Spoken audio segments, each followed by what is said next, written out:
Welcome back to the Infamous Ghost Podcast. I'm Josiah. I'm Stellis. And this is where we give you our weekly perspectives of pop culture, sports, and entertainment. Josiah, man. Man, another interview, bro. Another interview.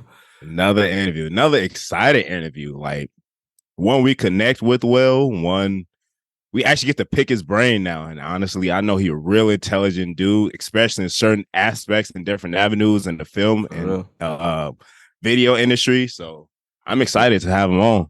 Yeah, man. We went on this podcast the last time, and I just had so much fun. And this time we really get to, like you said, dig his brain a little bit and learn more about him, because last time we were just talking, just having fun. It was actually a vibe, bro. You want to tell him who we got coming on? Coleman Mcallister, a.k.a. the Mcallister Hours, a film director, a well-known podcaster who's well-respected all throughout the Midwest, and overall just a cool dude in general, like outgoing. His vibe and energy is just like making you feel comfortable, especially as a guest. So it's like, yeah, man, I'm excited for this, bro. Without further ado, let's bring him in. How you doing, man? I'm good. How are you guys doing? We feeling good, feeling blessed. Anything new? No, it's funny. I was actually just editing your guys' episode. So I feel like I've already been talking to you for like 3 hours. Man, hopefully it was a good 3 hours. No, I'm kidding. So if you're tired of my voice, I'll just be quiet. No, I really appreciate you guys having me on. I'm looking forward to it. That was definitely a fun day, man. We definitely was excited to have you on today. Yeah, for sure.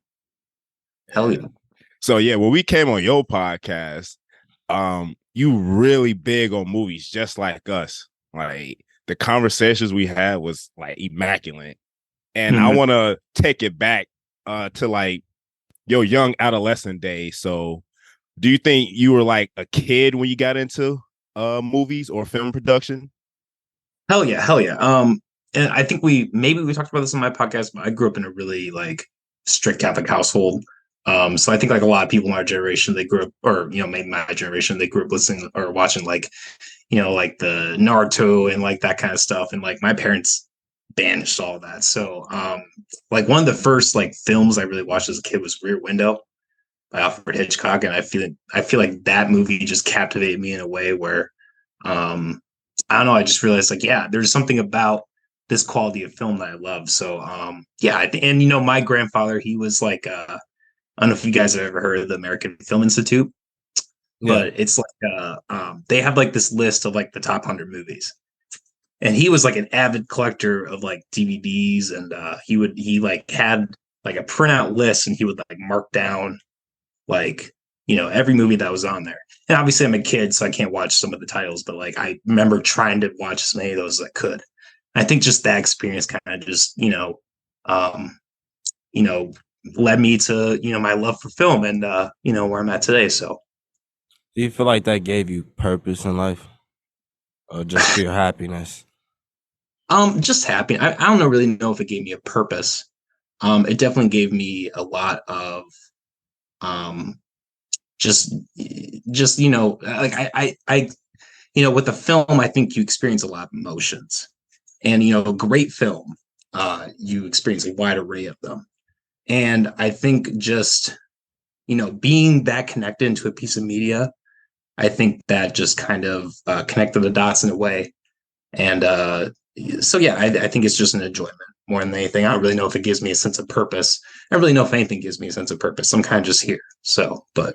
Facts, I feel that, man. I think we follow whatever the wind takes us, man. I think with me, I still don't know what my purpose is. I'm only 22. I'm still trying to figure that out now, but I'm just trying a lot of things. Like you said, this podcast thing is new, and it's definitely been a fun experience, bro. Just it's been a long journey, but it's been a fun one. I think like with all the hard work you put in, just seeing it like pay off, is like just the increase in views here, increase in likes there, like just it's those little wins that matter most.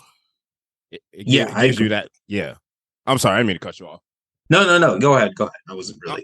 No, I'm just saying, yeah, it gave you that little like self-satisfactory. It's like, yo, I need to keep going in this, but like, is it career worthy, or is it like, am I leading myself to like a dead end, but sometimes you got to take that risk, you know? You have to take that risk. I mean, anyone that's made it has taken that risk, right? I mean, any great artist or entrepreneur or whatever, they were told the same things that we are. And, I think it's really hard to pinpoint I think it's a variety of reasons.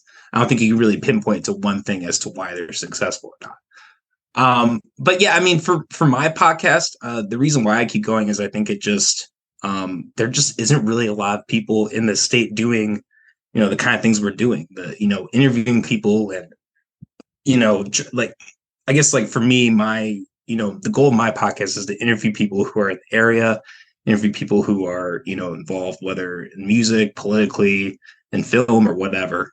I think something in Iowa that's really lacking is a platform, a place where people can, not even a platform, but a platform where people can speak freely. And I've talked about this a little bit in the podcast. I think the Midwest and Iowa specifically, there's kind of this general vibe where people don't feel like they can really talk. They can't really feel like they feel like they can't really say what they want to say, whether it's cursing or whatever, or taboo subjects, whatever. And I want to be able to provide a platform for that. So that's, I'm a free speech absolutist. And that's kind of why I do it. So when did the idea of a podcast come to you? It would have been probably late 2019. So I'm divorced. My ex-wife at the time, her brother, so my former brother-in-law, we had been kind of talking about doing podcasts. And then the separation happened. I moved back to Des Moines. COVID happened. And it kind of just all fell into place. It was kind of, I hopped on that train that everybody was, where it's like, okay, I'm bored, I'm inside. I was thankful enough to have a job still through the time because I was, quote unquote, essential employee. But yeah, I think just that experience just kind of was like, okay, like why not, right? And eventually you figured out you're actually pretty good at it, and you can actually, have good conversations. So that's kind of, and I got into I was into Joe Rogan at the time, and Peterson and things like that. So kind of listening to those guys, I was like, hey, I think I can do this. And 3 years later, here I am doing it. So it's crazy, man. 3 years, man. That's a long time, bro. I still can't believe we're approaching a year, bro. I think how many episodes you get? Like 185? Is that correct? So your guys' episodes dropping will be 189. And the time we're recording this is 2 days from now. So yeah, man, we're approaching 200 here pretty quick. I don't really know what we're gonna do for it yet, but hopefully something Jesus, cool. 200, man. What's that journey been like? That's a lot of episodes, man. Yeah, sure. It's crazy. I never thought it would be this. I never thought I would still be doing this 3 years. 3 years ago, I was just I was jerking around. My first episode was just literally my homie, and we even, I still smoke cigarettes then. We used to go out and take cigarette breaks in between, it was just hanging out. And then, I kind of had, cause I used to do hip hop. I used to be a rapper. So I kind of had a base in that scene. And I think having that really propelled me. And then I kind of, like I said, I went more, I started interviewing film people, other people have podcasts like yourself, politicians, namely from the Libertarian Party. And just finding that wide array of people, I guess, has really helped keep the machine going. I think a big problem that a lot of podcasters, a lot of people have is they kind of narrow themselves in. There's a fellow podcaster by the name of Peter Stockdale, who he did all before. Well, it's not officially dead, but it's been 6 months. For lack of a better term, it's basically non-existent. Yeah. And it was a great podcast. I loved it, but I think he kind of had the problem where he kind of narrowed in on a niche. He was a small town podcaster, and he kind of just focused on his area, which is great. But there gets to a point where it's just not sustainable. And I think the advantage I have is having an open platform, having an open array of different kinds of people that come through. I think it just keeps the machine going. So it's been crazy. Right. So you really gave yourself the ability to grow and didn't want to put yourself in a box. And Yeah. yeah, No, I don't. Like I said, I'm a free speech absolutist. Like, I don't want to uh-huh. put myself in any kind of box. Um, I don't want somebody to watch me and be like, okay, he's this way, these are his views. Like, it's gonna stay this way. I want to have conversations where things maybe even get uncomfortable or we touch on these taboo subjects. Like, that's been a key factor for me doing this podcast, I would say. Feel Okay. that. Yeah. So, but like, while having a guest and having these like conversations, has there been a moment where you and one of your guests got into like a true disagreement, like going back and forth, like type deal? Nothing. I mean, nothing heated. I mean, probably the only things that have gotten like the times that we've had disagreements are usually around, I'd say, religion or politics. Those are usually the two. I mean, and that's just kind of how it is in general, right? Like, if you're at a party and you bring one of those subjects up, there's probably gonna be someone in the room who's like, like, for instance, like, so we live in Iowa. I think a lot of people in the area are religious. We just had a guy on, Basia Fia. He runs Sensil Studios. That episode just dropped, and we spent like an hour talking about religion. And it was actually really fascinating. Like, he was like very historically knowledgeable. Like, he was telling me stuff I didn't even know about. But in the end, yeah, I mean, we definitely disagreed. But it was cordial. I always try to keep it cordial. My studio, it's in my home, and I try to extend the same. Like, if I had a friend over, I had a family member over, I try to extend that same courtesy. I would feel weird inviting somebody in my home and then just like trashing them. You know what I mean? Or Yeah. Yeah. letting loose on them, being like, "Hey, fuck you," for whatever. Like, that's just not my vibe. Even if I feel that somehow, I'm not going to present that in a podcast. If there is a feeling, I'm going to find a way to talk about constructively and talk about it in a way that's going to inform people and educate people. I think that's what's important from these conversations. So with all the episodes you've done, like how far along in were you when you found out, like, did you figure out like the formula of the podcast or how you wanted it to be? Well, I guess the formula itself probably came around episode like 40, 50 is when, because we used to have like a soundboard and I don't, like, no shade to podcasters, but I've found a soundboard like just cringy for most cases. Um, so I mean, I think just like, but I mean, the open discussion format was always there. That was there from day one. I wanted to emulate podcasts like Joe Rogan or Peterson or Shapiro or whoever, and just be able to have an open conversation. Um, I say I probably didn't get comfortable though until like probably episode 75. I mean, honestly, I think it wasn't Wow. until that point where I really started. I started actually feeling like comfortable having people like over and having a conversation. Like, every episode up to a point, I had a ton of anxiety before or after. I would like do the episode and I would like get shut down and go in my hole for the rest of the day. I mean, now I'm at the point where I'll have days where I do 3 episodes a day. Like, if I'm like, I was recently in Cedar Rapids, and I went to Upload Media Group, their studio over there. And we did like I paid studio time. We did like 4 episodes in a row, knocked them out. And honestly, you watch those episodes and you kind of tell as the episodes go that I'm getting more and more tired. I don't know if I'd do that again. But yeah, I mean, it's definitely a different beast than it was 3 years ago. So it's been cool.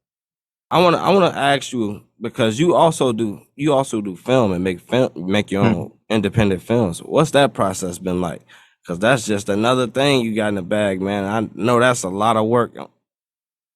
Yeah, well, kind of similar to what we were talking about earlier with my love of film. I mean, I like when I was around that same age, like 8 or 9, I had my parents' VHS camera, and I was doing like I did like an Indiana Jones movie where, like, I set the camera up on a tripod and I acted like I was Indiana Jones, and it was cringy and weird or whatever. But like, just having that love for it, I think, has just propelled me. And I guess I've always just kind of had that creative niche and that eye for film or whatever.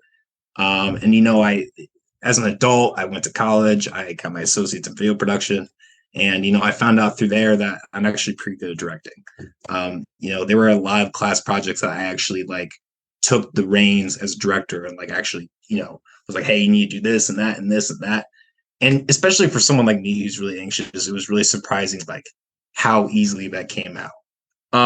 So yeah, I mean, I've done a couple music videos. I did a short film for my final project called Cheating Death, which is basically just like a horror slasher. I hope everybody checks that out. And right now I'm in the process of making a film called The Crown Crusaders, which is a superhero stoner film based in Iowa, where Kim Rails is the main villain. So it's going to be a lot of fun. And but that's a process. That is a whole other beast in itself. Because it's like a 35-page script, right? And you break it down. Yourself? What was that? Sorry. You wrote it yourself? Yeah. Well, me and a couple other guys. I mean, I was the main writer, but I kind of consulted with them and bounced ideas back and forth. Okay. Brandon Foe and Jordan Wenham. Wenham? I should know that. But no, so I mean, when you take that 35-page script and you break it down like, oh, here's all the props and the costuming and everything that you need, costs a lot of money, right? So I'm still in pre-production. I'm still figuring all that out. I'm still getting cast and crew together. That is a whole other beast in itself that I'm still learning to grapple with. So donate. Donate to the Crown Crusaders. Yeah, so you're doing more than just directing. It sounds like you kind of like running the whole show behind the scenes, honestly. Yeah. Well, I think if you look at the great directors of our time, a lot of times they write their stuff as well. Paul Thomas Anderson, Stanley Kubrick, Steven Spielberg, just name a few. Well, Spielberg on some of his stuff, I guess. But those directors, I think that's a big influence for me. Is just I think when the idea originates from you, and then you're able to put it on the big screen.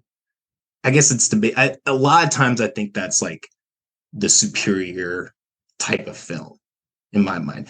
Although I will say there are a lot of times where collaboration, or Tarantino is another great example, right?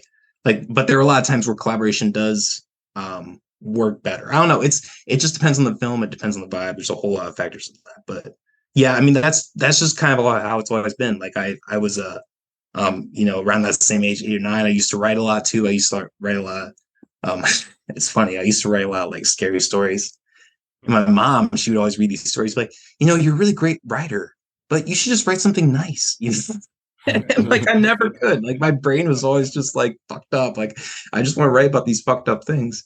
And I guess that goes in my podcast too, like exploring these taboo subjects. Like that's always been kind of something I've been interested in. So yeah, man, it's a whole other piece. It's crazy. What would you say your favorite genre of movies are? That's tough. That's really, I probably horror. I mean, really. It's so hard to say. I mean, I guess let me put it this way. I think a great film, you can't really define it by a genre. I think a great film has every element. You even take a movie like Hereditary, like there are elements of comedy in that movie. There are elements of drama. I mean, I would say that movie is probably 50-50 on drama horror. I mean, it's scary, it's horror, but I mean, at the bulk of that movie, it's a family drama where, people are dying and all this crazy shit's happening. And then there's kind of like a horror element. Then there's also comedic elements to it. But I guess that's why I would say horror is probably my favorite, because I think that genre more often than not brings all those elements together. Like a great horror film is I would say is Evil Dead 2. I think it's probably, in my opinion, it's one of the best horror films of all time. Not the original?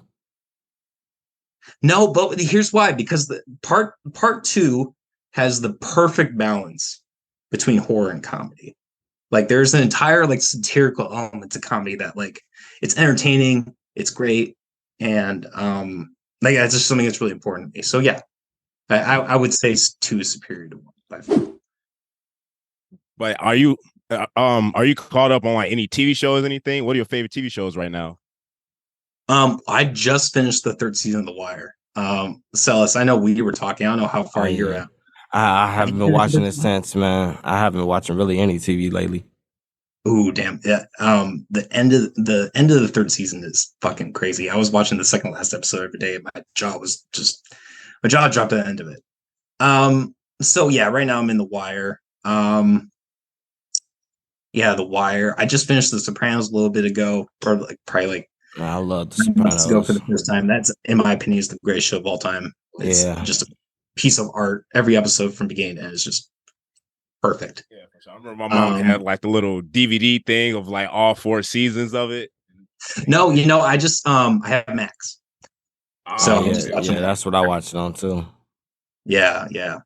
But yeah, I The Wire is such a genius show because I was thinking about this today. Every season ends with a music montage, and like all the events of the of that season wrap up, and then it just displays like basically both the police and the crime um sectors just operating as usual. Like all like they'll do this drug bust, but then like it'll just cut to like people still dealing drugs and still doing Mhm. stuff. And I think I really like that because I think the theme is just like life goes on, things happen, these entities exist, and you can have these heroic stories or whatever, but like at the end of the day they'll just keep going. And I don't know, I guess there's some like life message that just really kind of, I don't know, kind of gets at me a little bit. I really like that. I think it's Do you cool. do you feel like that's what attaches you to film because the stories you're able to tell that can actually have meaning to many people, including yourself? Yeah, yeah. Well, I think the greatest, well, really any piece of art, but like the greatest films come from true experience, right? Like I wrote this script, which I haven't made it to anything yet. It was like a 30-page script. It's called 18. And the plot of the script is there's this kid who is in this really strict Catholic household. He does these ridiculous amount of chores, and like his parents are abusive, and he's like counting down the minutes till he turns 18. He can get the fuck out of there. And like, it's obviously dramatized. Like my childhood wasn't that bad, but there's a scene where like he's like scooping up apples in a barrel. Like, his parents woke him up at 7:30, 8 a.m. on a Saturday, and like, hey, go get your ass out there and you know, you know, pick up apples. And like that was my life. Like I my entire childhood, I never slept in. It was 5 days a week school. I woke up at 7 a.m. Saturday, I woke up at 7 a.m. for church, and then Saturday I woke up for chores, and then Sunday I woke up for church. So, you can say whether that's good or bad. I don't know. But I always think pulling from real life experience is going to make something convincing, because if I tried to write, like, let's say I like tried to write a movie about like, a black guy living in the hood, like there would be something there missing, right? Like I would have to like either talk to someone in depth and get their experience, but like if I just was like, okay, I'm gonna go plot out like this like ghetto drama or whatever, like it would just sound like shit. It would just be shit because I never lived that experience, So I think that is a really important part. I think when you watch movies today, you can really tell the ones that pull from that experience and the ones who just just try to do whatever. I try to make it a certain way. You know what I mean? No, but I wanted to talk like last time we were talking, we were really getting into like horror films and stuff, and you were saying Mm. that, you said that you didn't like The Shining, man. I wanted to talk about that. No, oh no, I love The Shining. Oh, I no, love that The was your girl. Shining. That was your girlfriend that said that. That was Sorry. my girlfriend. Yeah. No, that's a big Oh point. no, Potential. no, no. That was the dark. It was the Dark Knight Rises. Oh yeah, yeah. Yeah. That's I don't think The Dark Knight Rises is a bad movie. I just don't think it's. I mean, The Dark Knight's just superior in my opinion. It's a better story, better acting. Heath Ledger's a legend. I mean, to this day, I don't think there's been a well. The Joaquin Phoenix Joker was as good, but it was so different. You can't even really yeah. It compare. definitely was different, man. That guy was Yeah, crazy in that for movie. sure. Yeah, Yeah. yeah, but yeah, I mean, I would say The Dark Knight's probably superior to The Dark Knight Rises. I don't You know, kind are, of. are you a big fan of superhero movies? Not really, man. I always say, I think, well, besides the Dark Knight trilogy, I think that's at the top in terms of superhero movies. The new Batman was also really good. But going back to Sam Raimi, those Spider-Man movies, like I think even Spider-Man 3, frankly, this is a hot take, but I think even Spider-Man 3 is better than most superhero movies that come out today. They're Spider-Man just 3 was really good. Yeah, I mean, those were good. I mean, and the thing that was so good about those movies, again, like they were human. They were human movies. Like, Tobey Maguire fit that role perfectly. And they like, Spider-Man 2, for instance, like there's so much, that movie is more about like the relationships in those films, and the relationship between like him and like Peter and Doc Ock. There's like almost like a father-son relationship there, right? Yeah. Like he takes him under his wing, and then he kind of falls to the quote unquote dark side or whatever. And but and everybody's human too, right? Like Doc Ock, he's not just a bad guy. He has his own twisted reasons for wanting to do it. And whether or not they're right or wrong, in his mind, they're right. So I just think there's so much complexity in those movies. And I think when you take something like Ant-Man, like I don't think Ant-Man, I haven't seen it. Like I don't think Ant-Man has that same level of depth. I feel the exact same way, man. Sellers drill me all the time about the same same. way, Oh man. my god, Sellers is a Marvel hater, but honestly, like, see, I know you're not big on the MCU, but same with the same. It's kind of the same with the Tom Holland Spider-Man, because he's introducing Captain America Civil War, I want to say, and you see he has a relationship with Tony Stark, aka Iron Man, aka Robert Downey Jr. But yeah, he and that's basically like his protege, and Iron Man is always looking over him. And then when Iron Man died, you feel that pressure that Tom Holland character is like, I'm supposed to be the next Tony Stark, where I'm basically still your neighborhood friendly Spider-Man. And with that series, like, have you ever seen Spider-Man? And guess what? No Way Home? They jumped right into the multiverse after that storyline. They said, forget Tony Stark, jump right into the multiverse. Like, come on, bro. There's no continuity in that Spider-Man series. None at all. At least with Sam Raimi, you got a continued storyline. You actually care about Peter. So here's the thing. Bro, you just gotta wait. May died, and we forgot about it 5 minutes later. Come on now. No, it's going to play until his arc later on in the MCU. Did you get Tom Holland just signed like a 5-movie deal? He's coming back for at least 5 more movies in the MCU. We argue about this all the time, man. Oh my God. I guess here's one of the biggest differences between a movie like Spider-Man or like the Dark Knight series and something like the MCU. And correct me if I'm wrong, but from what I understand, the MCU is pretty much predetermined. They've written all these comic books, and they're kind of just taking the comic books and making them into films. Whereas like, when Christopher Nolan took on the Dark Knight or Sam Raimi took on Spider-Man, it was like, okay, here's a character. Let's find a way to use this character to tell a story. And the story doesn't have to match up exactly with how the comics, we're going to make it our own thing. And I guess that's why I appreciate, look, going back to The Shining, right? Like that movie was a lot different from the book. And, like I said, me and my girlfriend argue about that all the time. But the reason why I think, The Shining is such a good movie is that it didn't matter to him. He was like, okay, this is the source material, and I'm going to interpret it in my own way. Versus the MCU, which is kind of just like, a board of executives, like, okay, here's the comic book arc, and you're going to make a carbon copy and go movie by movie by movie by movie and do that. And I don't know. I'm just not a fan. But look, to be fair, I think the DC universe does the same thing. It's just it's just how it is these days. We under new management now, man. Things about to change. You've been saying that for the past 10 years. I believe it's James Gunn. Like, he said that about the Flash. There's literally video proof about the Flash. He said when the Flash come out, James Gunn, things are going to change. Nothing changed because the Flash was a flop. But anyway. Yeah, we'll also had a rapist as or whatever. Wasn't he like doing some crazy sexual shit? The guy that played that, the Flash. Yeah, Ezra Miller. Yeah, he was doing. Yeah. He was doing. He got a lot of controversial, like, off the camera too. I feel like that played a part in the box office sales, but yeah. So, man, before we end this episode, man, I just got one last question for you, bro. Sure. All right, just so you can chime in if you want to. And what has been the most what has been the best thing about this whole podcast video production experience? Like just putting in the work all these years. What keeps you going?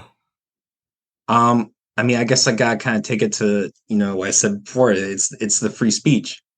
I think we live in a day and age where things are really polarized and political, and not even in Iowa, just everywhere. It's harder and harder and harder to, put your voice out or, have opinions about whatever. And I think that's just what drives me at the end of the day. Call me a martyr or a warrior or whatever. I don't know. Like, I don't look at myself that way, but like, I guess that's what it is. Like, I want to give people that, and I don't see a lot of other people doing that. And until I see more people doing that, they're doing it better than me, I'm not going to stop. Who would you say? Give me your top 5 rappers of all time. Yeah, I know that's a hard question, but my number one, I know it's an old school answer, but probably Biggie, Notorious B.I.G. He changed the fucking game. Like nothing was the same after he came out. After that, I gotta say Kendrick, probably Jay-Z. with the Blueprint. Probably Eminem, and then probably I'll say Absol. Absol. Like, Dude, you can't be mad at that. Herbert was like a fucking brilliant album. Like that, you were listening to that album like every 10 seconds. There was just a bar that like blew your mind. I'm like, oh my god, what was it? I'm holding weight like a skeleton. You something you just a scale of 10 or something like that. I don't know, but like just crazy wordplay and like yeah. So I love Absol. That's probably my top 5 off the dome. So I respect that. I respect that. All right, but man, we appreciate you for coming on, man. We're gonna go ahead and get you up out of here, bro. Yes, Thank y'all. Thank you for your time, man. Go ahead, let the people know all your socials, man, so they can go follow you and support you. Hell yeah. So, I mean, Mcallister Hours everywhere. You can Google it. You can find anything. I'm on Spotify. I'm on Apple. I'm on YouTube. We have a website, McAllisters.com. We also have a Patreon where you can go and find extra episodes for only $4 a month. And yeah. Like I said, the Chronic Crusaders, that's our new project we're working on. I'll send you guys a GoFundMe link, and please donate to that. Even if it's just $1 or $2, anything helps. So yeah, those are my plugs. Thanks for having me, guys. I really appreciate it. All right, no problem, man. Thank you for coming on. We most definitely be looking to next time. Man, definitely have this conversation again. All right, take care, man. Peace. Yeah, have a good night. Good ass episode, man. Great fucking episode, man. It's nice to bring somebody on to talk about films, that's into the things we into, so give us like a new perspective. Like, yeah, it's just a good vibe all around, man, because you could just feel like you could talk to him for hours, because we just feel like we're on the same wavelength, like you said, man. Nice. Like that just make for great conversation. I appreciate him for coming on. That ass, and it's like I can't wait to see where his film goes, because like he said, he's created a new film, so the link will be in the description. So please like, share, donate, whatever you can do to make light of it. And I just want to see his work, his art, and his shit in motion. Yeah, man, definitely got him back on. All right, that's going to do it for us today, y'all. Make sure you like, comment, and subscribe. Follow us on Facebook and YouTube at Infamous Ghost Podcast. And you can follow us on Instagram at Infamous Ghost Pod. And you can follow us on Twitter and TikTok at Infamous Goats. Until then, we see y'all next week. Peace.